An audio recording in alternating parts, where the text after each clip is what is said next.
আমি যে ভবনটার সামনে দাঁড়িয়ে আছি, অর্থাৎ আমার যে পিছনের যে ভবনটা দেখা যাচ্ছে, এটা হচ্ছে বরিশাল শেরেবাংলা মেডিকেল কলেজ হাসপাতাল।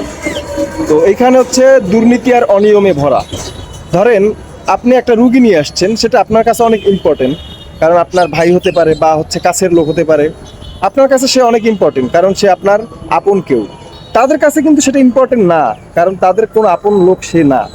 আর হয়তোবা তাদের আপন লোক হলে তারা এখানে দেখাবে না, আর ভালো কোনো জায়গায় দেখাবে, তো সেইটা বড় কথা না।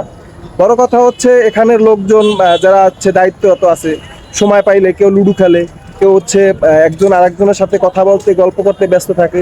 তো এই যে অনিয়ম, উচ্ছৃঙ্খল যে জিনিসটা এখানে চলে, আসলে এটা থেকে পরিত্রাণ পাওয়া উচিত মানুষের। কারণ যারা হচ্ছে আমরা মধ্যবিত্ত নিম্নবিত্ত যারা আছি, আমরা হচ্ছে এই মেডিকেলের উপর নির্ভরশীল।